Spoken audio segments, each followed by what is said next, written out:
Assalamualaikum warahmatullahi wabarakatuh. Waalaikumsalam warahmatullahi wabarakatuh. Bismillahirrahmanirrahim. Alhamdulillahirabbil alamin. Selamat pagi rekan-rekan dimanapun Anda berada. Semoga kita selalu dalam keadaan sehat walafiat.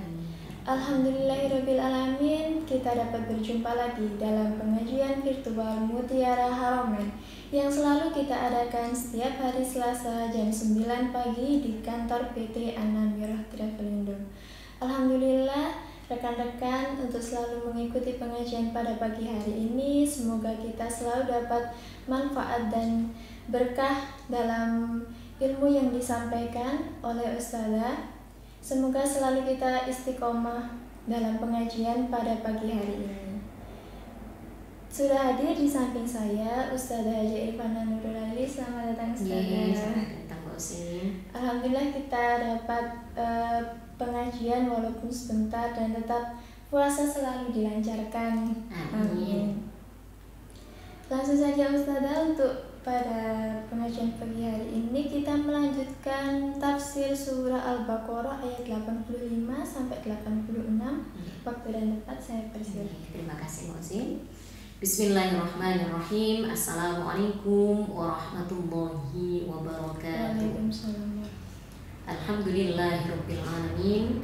Para pemirsa yang dirahmati oleh Allah. Bismillahirrahmanirrahim. Alhamdulillahirabbil alamin. Assalatu wassalamu ala asyrafil anbiya'i wal mursalin wa ala alihi wa sahbihi ajma'in.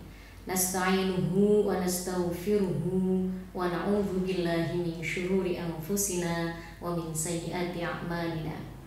May yahdihillahu fala mudilla lahu wa may yudlil fala hadiya lahu. Asyhadu an la ilaha illallah wa asyhadu anna Muhammadan abduhu wa rasuluhu la nabiyya ba'da. Al-ayama ba'du.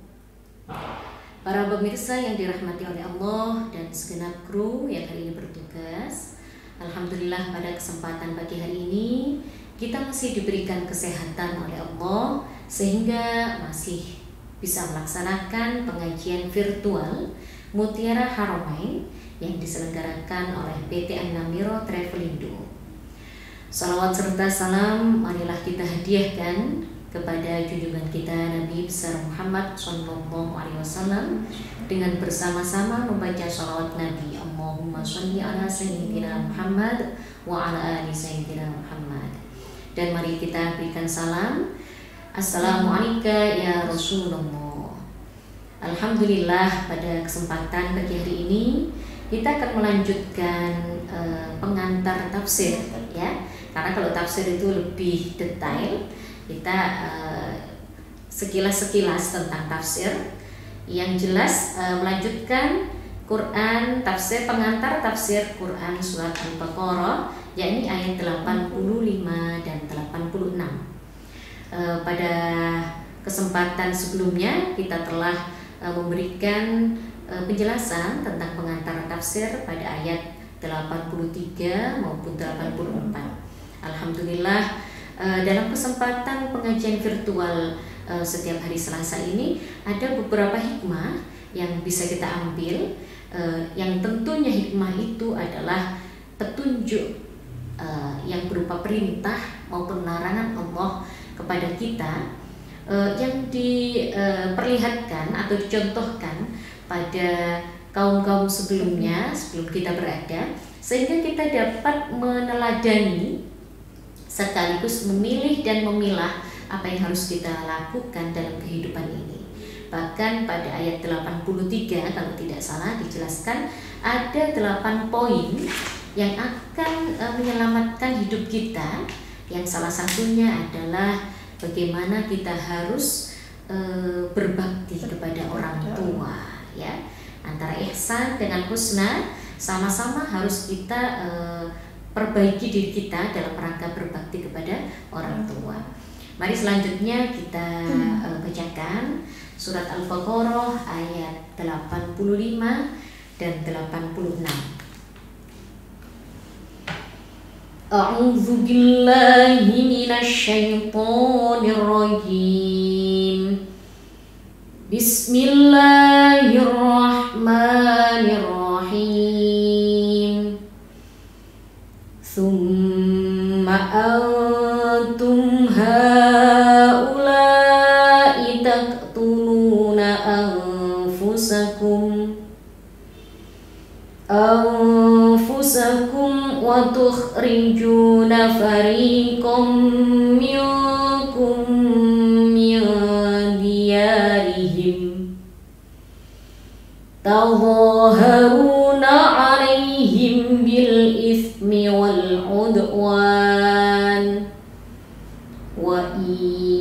ya'tukum usara tufaduhum wa huwa muharramun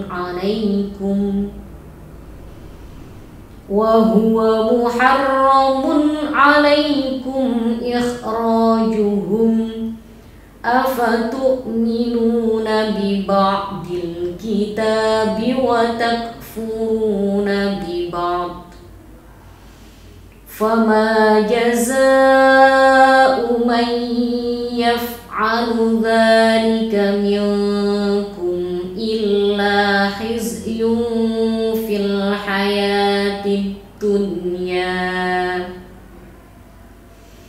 wa yawmal qiyamati yuradduna ila asyaddil azab wa mallahu bighafilin amma ta'malun. Ulaika alladzina ishtarawul hayatad dunya bil akhirah fala yukhaffafu anhumul adzabu wala hum yunsarun. Shadaqallahul azim. Maha benar Allah dengan segala firman-Nya. Hadirin dan pemirsa yang dirahmati oleh Allah, dalam ayat-ayat ini, masih dalam surat Al-Baqarah ini, tetap menjelaskan tentang kisah dari Bani Yahudi atau Bani Israel ya, dan beserta anak turunnya, beserta juga nenek moyangnya. Jadi kisah-kisah yang sudah dikisahkan kalau kemarin pada ayat 84, wa id akhadna, itu adalah sebuah kisah yang diceritakan oleh Allah dalam surat Al-Baqarah yang ke-14 tentang keburukan sifat dari Bani Israel atau dari kaum Yahudi. Selanjutnya pada ayat ini diceritakan bahwa pada suku-suku yang sudah beranak pinak itu salah satunya tidak menempati satu negara, sudah melalui beberapa negara, dan diceritakan pada ayat ini negara yang pada ceritanya ini adalah Saudi Arabia atau tepatnya di kota Madinah. Sebelumnya mari kita terjemahkan dahulu setiap ayat atau setiap kalimat. Pada ayat 85 diawali dari summa antum haula'i taqtuluna anfusakum. Summa, masih ingat beberapa kali kita bahas bahwa kalimat summa ini adalah sebuah kata atau kalimat yang pada dasarnya sudah pernah diperjanjikan, sudah pernah diikrarkan oleh sebuah kaum atau segerombolan kaum, namun pada akhirnya dilanggar juga. Jadi sebuah pernyataan yang nantinya juga akan dilanggar. Ini diceritakan oleh Allah, summa antum haula'i taqtuluna anfusakum. Kemudian kamu, hai Bani Israel, kamu bunuh dirimu sendiri dan membunuh sesamamu.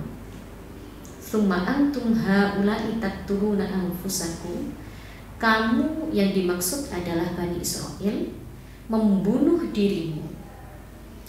Wa tukhrijuna fariqam minkum min diyarihim tadhaharuna. Dan kamu usir sebagian dari kamu dari kampung halamanmu. Selain mengusir, mereka juga tolong menolong dalam dosa dan keburukan. Tadhaharuna alaihim bil ithmi wal udwan. Dan saling tolong menolong terhadap mereka dalam berbuat dosa atau maksiat dan segala bentuk keburukan. Wal udwan, dan permusuhan serta penganiayaan.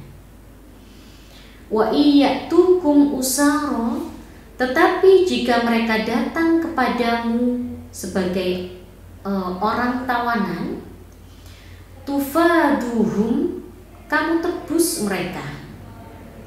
Wa huwa muharramun 'alaikum ikhrajuhum, padahal dalam kenyataannya mengusir mereka itu adalah sesuatu hal yang diharamkan bagimu. Afatu'minuna bi ba'dil kitabi wa takfuruna bi ba'd, dan apakah kamu beriman pada sebagian kitab, wa takfuruna bi ba'd, dan juga mengingkari dari sebagian lainnya. Fama jazaa'u may yaf'alu dzalika minkum illa khizyun fil hayatid dunya. Tidak ada balasan bagi orang-orang yang berbuat demikian ini di antaramu kecuali kehinaan di dunia. Wa yaumal qiyamati yuradduna ila asyaddil adzab, dan nanti di akhirat, pada hari kiamat nanti, mereka akan dikembalikan pada siksaan dan azab yang sangat berat. Wa mallahu bighafilin amma ta'malun, dan sekali lagi Allah tidak akan pernah lupa dan tidak akan pernah lengah apapun perbuatan yang telah kamu kerjakan. Ulaika alladziina ishtarul hayatud dunya bil akhirah, merekalah orang-orang yang membeli kehidupan dunia dengan kehidupan akhirat. Artinya mereka memilih kehidupan dunia daripada kehidupan akhiratnya kelak. Fala yukhaffafu anhumul 'adzabu wala hum yunsarun, maka tidak ada satupun pertolongan untuk mereka dari segala bentuk siksaan yang ada. Subhanallah, sampai diceritakan bagaimana Allah memberikan ancaman seperti ini kepada orang-orang Bani Israel atau kaum Yahudi. Di balik dari dua ayat yang akan kita bahas ini adalah ada sebuah kisah, yakni kisah yang diceritakan oleh 4 suku yang berada di Madinah.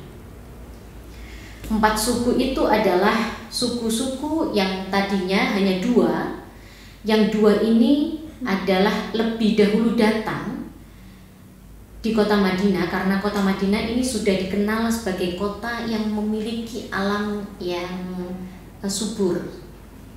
Karena di sana apapun yang ditanam itu bisa berbuah ya, atau bisa menghasilkan sesuatu.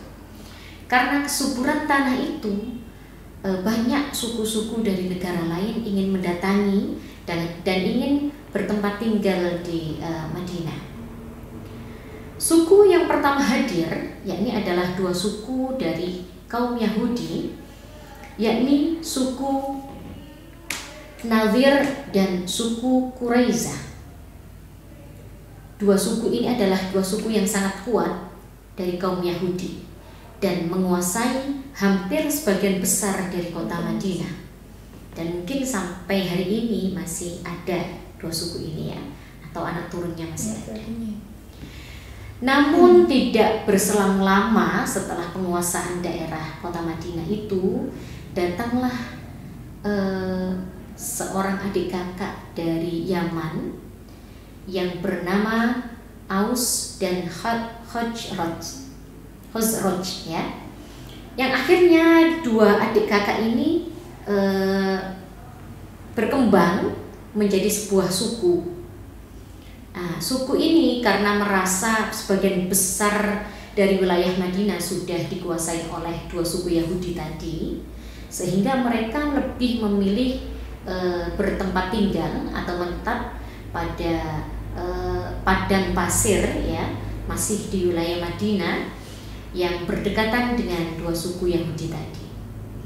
Sehingga dalam bersosialisasi, dalam bermuamalah, mereka juga sering bertatapan muka ya, karena dua suku ini berdampingan atau empat suku ini berdampingan, sehingga ada beberapa gesekan-gesekan yang menjadikan peperangan di antara empat suku ini. Namun di balik itu kembali lagi keburukan sifat Bani Israel atau kaum Yahudi memberikan memonopoli sebuah muamalah ini tadi, sebuah hubungan ini, dan mengambil keuntungan dari beberapa permasalahan atau peperangan yang terjadi pada empat suku ini. Di antara empat suku ini mereka saling bersekutu. Bersekutunya antara Khuraizah dari suku Yahudi, kaum Yahudi, bersekutu dengan kaum Aus. Sedangkan suku Nadir bersekutu dengan kaum Khazraj ya, yang dari Yaman tadi, adik kakak tadi. Dua sekutu ini tadi menjadikan perang besar di Madinah. Namun karena Yahudi sudah punya notabene sudah keras hatinya ya, sudah jelek dari hatinya ya, sehingga dia mengambil keuntungan dari peperangan ini. Dengan apa keuntungannya? Ketika suku-suku ini bertengkar, mereka ikut bertengkar. Antara Aus dengan Khazraj ini bertengkar, mereka ikut bertengkar dan mendampingi pertengkaran itu, saling membantu pertengkaran itu. Namun di balik itu, ketika mereka menemui dari suku Quraizah ada yang tertawan yang sama-sama Yahudi, suku yang sama dengan Yahudinya ini dibebaskan. Namun yang tidak Yahudi tidak dibebaskan. Nah, ini kan ada kecerdikan tersendiri ya, cerdik yang buruk maksudnya ya. Jadi ketika sesama sekutunya ini saling bertengkar dan ada yang tertawan istilahnya, kalau yang kalah ini biasanya kan ditawan ya. Nah, dari tawanan ini yang dari suku Yahudi, dari kaum Yahudi akan dibebaskan. Nah, ini yang menjadi perhatian khusus atau kecerdikan dari keburukan, cerdik tapi buruk ya, dari kaum Yahudi. Sehingga yang tetap berperang ini adalah suku Aus dan Khazraj tadi. Nah, ini. Namun dua suku ini yang akhirnya nanti mengundang Rasulullah ke Madinah, karena dalam perjalanannya Khazraj dengan Aus ini adalah sering bertemu Nabi Muhammad di sebuah kota, yang kota itu disebut dengan kota-kota kecil ini ya, di antara Madinah dengan Mekah. Nah, kota ini di kota ini ketika mereka bertemu dengan Nabi Rasulullah, mereka diberikan ilmu-ilmu Islam sehingga mereka menganut ajaran Nabi Muhammad SAW. Saya maksudkan kota yang disebut tadi adalah Aqabah, ya. Jadi mereka bertemu dengan Nabi Muhammad di kota Mekah dalam rangka silaturahmi ya istilahnya, atau ingin bertemu Nabi Muhammad, dan akhirnya mereka mengundang Nabi Muhammad dari kota Mekah menuju Madinah dalam hijrahnya Nabi Muhammad. Jadi dua suku ini sebagian sudah Muslim dan sebagian lain memang masih menganut agamanya Yahudi atau mengikuti agama Yahudi. Yang Muslim ini adalah yang mengundang Nabi Muhammad hijrah dari kota Mekah ke kota Madinah, karena di kota Mekah sudah tidak memungkinkan untuk Nabi Muhammad berdakwah. Begitu kerasnya kehidupan Nabi Muhammad ditatapkan dengan berbagai rintangan, peperangan dan yang lainnya, sehingga suku Aus dan Khazraj ini menyelamatkan Nabi Muhammad dalam rangka hijrah Nabi Muhammad untuk mengundang beliau datang ke kota Madinah. Jadi mereka sudah mengalami pembelajaran Nabi Muhammad, sehingga nanti Nabi Muhammad akan menyatukan kembali bahwa sebenarnya Khazraj dengan Aus ini adalah adik kakak, sebenarnya saudara atau keluarga. Namun karena ada dua suku lain yang menimpali kehidupan mereka, sehingga ada pertengkaran kecil. Saling mempengaruhi. Saling mempengaruhi tadi ya. Ini adalah asbabun nuzul turunnya ayat ini. Jadi ada cerita di balik ayat ini tadi ya, yaitu 4 suku yang ada di kota Madinah. Jadi Bani Israel yang diceritakan dalam ayat 85 dengan 86 ini adalah Bani Israel yang hidup pada zaman Nabi Muhammad SAW, bukan pada Nabi Musa. Namun ada beberapa janji yang sudah dijelaskan pada ayat 84, dua janjinya itu ditulis dalam kitab Taurat. Janjinya Bani Israel pada Allah yang diikrarkan, diucapkan. Kalau diucapkan berarti mereka mengalami perjanjian yang benar dan siap melaksanakan. Selain diikrarkan, mereka juga menyaksikan itu berarti kalau menyaksikan sudah mengalami dan menceritakan kembali pengalaman yang sudah ada.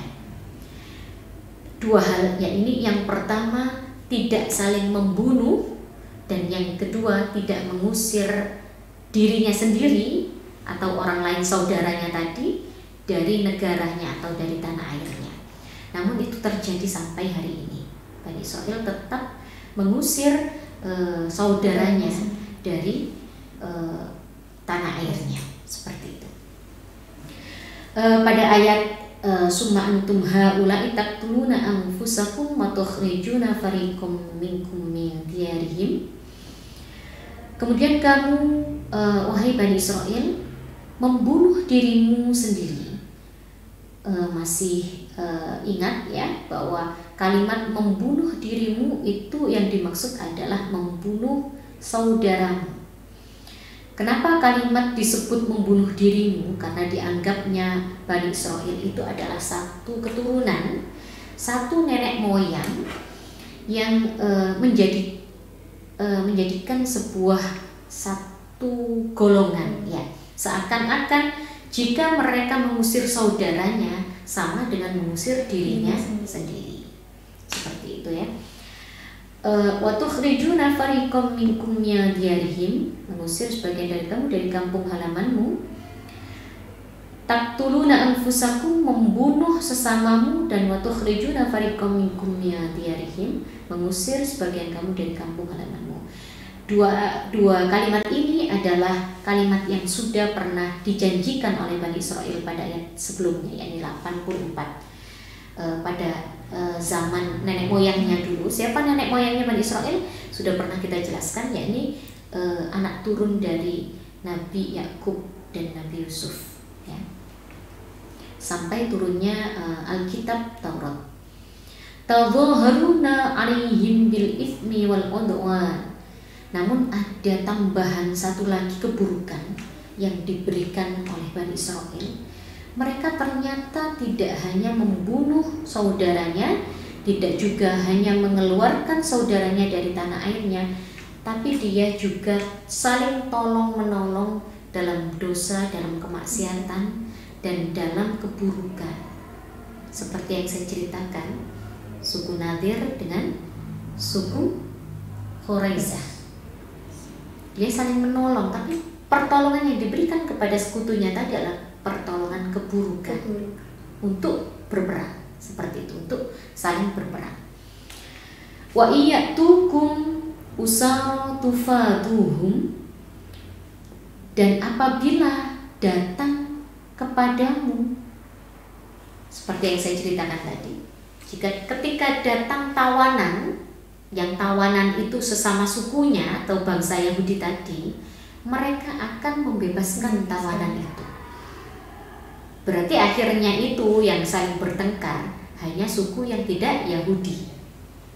Seperti ini terjadi sampai saat ini ya. Kalau kita lihat, Saudi pernah bertengkar dengan salah satu negara Islam, negara Muslim. pertengkaran ini dibakar, istilahnya diobong-obongi sama orang-orang Yahudi. Untuk apa? Untuk agar mereka mencapai keuntungan mereka atau mengambil keuntungan. Karena pada dasarnya Yahudi yang membuat alat perang. Jadi ketika Saudi berperang dengan negara muslim lainnya, Yahudi ini memberikan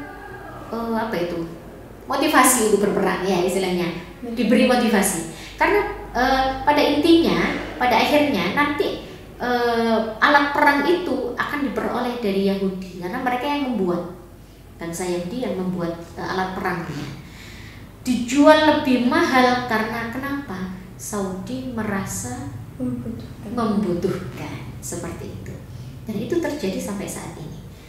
Kita tidak memahami sama sekali bahwa pada dasarnya di balik peperangan itu ada orang atau ada suku yang ingin mengambil keuntungan dari peperangan itu. Dia aman sentosa, dia tidak perang. Namun orang lain disuruh perang dan akan diberikan alat perang. Alat perangnya itu dibeli dengan harga yang mahal karena dia membuat terus, ya.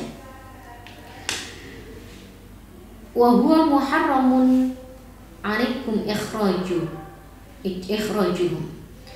Yang artinya bahwa sebenarnya 3 sikap tadi atau 3 hal tadi adalah sesuatu yang benar-benar diharamkan untuk mereka. Karena sudah dijelaskan pada ayat 84, mereka bersaksi, berjanji tidak akan melaksanakan itu, namun mereka ingkari. Berarti kan benar-benar diharamkan. Mereka sudah paham itu kalau mereka tidak diperbolehkan untuk melakukan itu, namun tetap dilakukan atau diingkari. Afatu'minuna bi ba'dil kitab. Nah, dari tawanan yang sudah dibebaskan tadi, berarti ketika dia ditanya ini sama sebagian suku, ya, kenapa kamu berperang? Padahal kamu ketika mendapatkan tawanan, kamu bebaskan kembali. Kenapa? Nah, ini jawabannya. Afatu'minuna bi ba'dil kitab. Sebenarnya kita membebaskan tawanan itu karena kita disuruh oleh Alkitab bahwa sebenarnya tidak usah menawan, jangan ditawan, istilahnya seperti itu. Berbuat baiklah, jangan ditawan. Berarti dia mengimani sebagian kitab, kan? Ya. Wa takfuruna bi ba'd. Namun dia mengingkari sebagian kitab yang lain. Apa yang diingkari? 3 hal tadi. Pertama, membunuh saudaranya, mengusir saudaranya. Yang ketiga yakni saling tolong menolong dalam perbuatan dosa. Nah, pelin-pelan tidak, ya istilahnya. Kalau memang dia beriman, maka berimanlah sama semua isi keseluruhan kitab atau kitab Taurat.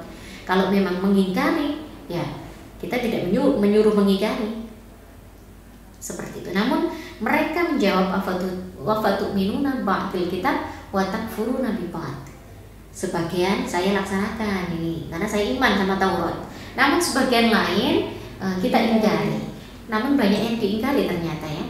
Sampai dijelaskan dalam beberapa ayat pada surat Al-Baqarah, dan ini adalah wa'id akhadna atau pengingkaran yang ke-14 dalam kisah yang dikisahkan dalam surat Al-Baqarah. Bagaimana dengan kisah-kisah di surat-surat berikutnya? Pasti masih banyak sekali cerita dari kaum Yahudi ini. Fama jazaa'u man yaf'alu dzalika minkum illa khizyun fil hayatid dunya. Maka Allah bersumpah di sini tidak ada balasan bagi orang yang berbuat demikian di antaramu kecuali kehinaan yang kamu dapatkan di dunia. Kehinaan apa? Nah, ini contohnya saya memberikan pembelajaran, memberikan pengajian dengan contoh yang hina. Yang hina kita anggap Bani Israel atau kaum Yahudi ini hina. Kita ceritakanlah keburukannya agar anak turun kita yang mendengarkan, para pemirsa, tidak akan melakukan hal yang hina ini. Berarti kan kehinaan ini ada di dunia. Disambung dengan wa yaumul qiyamati yuradduna ila asyaddil adzab. Dan pada hari kiamat nanti, pada akhir nanti, tidak hanya kehinaan di dunia saja. Allah akan menyiksa dan memberikan azab yang sangat berat kepada mereka. di akhirat nanti. Wa mallahu bighafilin amma ta'malun. Dan sekali-kali tidak akan pernah Allah lupakan segala perbuatan yang telah diberikan oleh Bani Israel. Itu tadi kisah pada ayat 85. Selanjutnya 86 dijelaskan kembali oleh Allah, ulaikal ladzina ishtarawul hayatad dunya bil akhirah. Merekalah, ini penjelasan yang lebih detail, merekalah orang-orang yang membeli kehidupan dunia dengan kehidupan akhirat. Jadi mereka lebih memberatkan kehidupan dunia yang menurut kita ringan daripada kehidupan akhirat yang nantinya pertanggungjawabannya lebih berat. Fala yukhaffafu anhumul 'adzabu wala hum yunsarun. Maka tidaklah akan pernah diringankan siksa terhadap mereka, dan tidaklah mereka akan memperoleh satupun bantuan dari Allah. Tadi pengantar tafsir dari surat Al-Baqarah ayat 85 dan 86 sekaligus asbabun nuzul dari ayat ini, yakni yang menceritakan 4 suku besar di Madinah yang mungkin saat ini masih ada keturunannya sampai saat ini ya. Jadi di Madinah itu memang dikenal dengan kota yang sangat indah, kota yang sangat megah, di samping itu memiliki tanah yang subur dan damai. Sampai digambarkan bahwa banyak sekali suku-suku dari negara lain yang ingin merebut atau menguasai kota Madinah. Para pemirsa yang dirahmati oleh Allah, dari pengantar surat Al-Baqarah ayat 85 dan 86, jika ada yang perlu ditanyakan, monggo saya persilakan untuk menulis pada kolom komentar di medsos yang telah hadir hari ini ya, atau telah disediakan oleh PT Anamiro Travelindo. Selanjutnya sambil kita menunggu ya, saya mengingatkan bahwa masih di bulan Ramadan ini ya, mari kita perbanyak berbuat kebaikan, karena ada beberapa amalan-amalan pada bulan Ramadan yang amalan-amalan itu menjadi perintah untuk dikerjakan. Salah satunya yakni memperbanyak sedekah. Selain sedekah, kita diperintahkan juga untuk membayar zakat, baik zakat fitrah maupun zakat mal, yang pada dasarnya zakat mal tidak harus dikerjakan pada bulan Ramadan saja. Namun ada baiknya, karena pada bulan Ramadan ini segala sesuatu yang berbentuk kebaikan dilipat gandakan pahalanya. Alangkah baiknya kita berbagi atau saling berbagi pada bulan ini, khususnya pada sedekah, infak, dan zakat ya, atau zakat mal. Kalau zakat fitrah memang harus diwajibkan, dan kita mengeluarkan zakat fitrah itu untuk semua muslim dengan membayar 2,5 beras atau berupa makanan pokok ya, atau bisa juga dirupakan dengan uang yang disampaikan kepada amil-amil terdekat kita ya. Kalau biasanya di sekolah itu amilnya itu para dewan guru ya, karena yang mengatur dan menyalurkan atau mengumpulkan dulu, mensadur dan membagikan, menyalurkan kepada 8 asnaf. Selain itu ada beberapa amalan pada bulan Ramadan yang banyak dicapai oleh orang-orang muslim, yakni dengan banyak-banyak menghatamkan Al-Quran, membaca Al-Quran.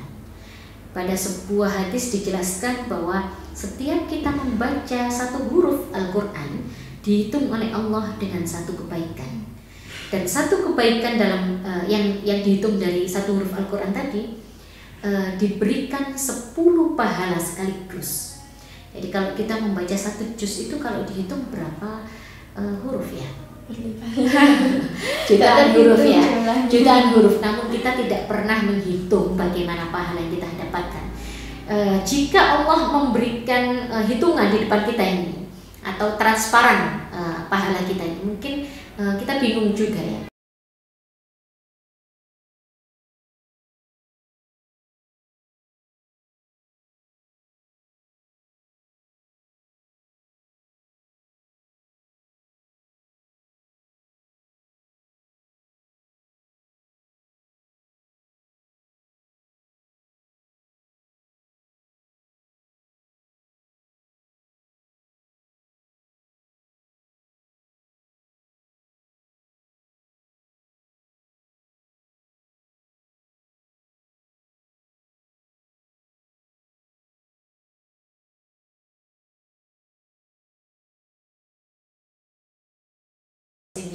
Mungkin cukup untuk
berawal dari pesantren,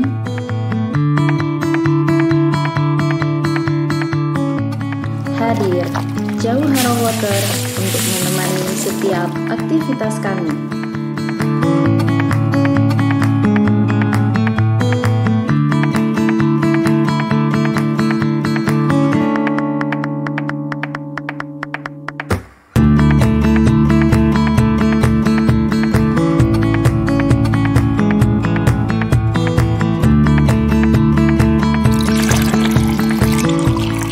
Dari murninya air pegunungan,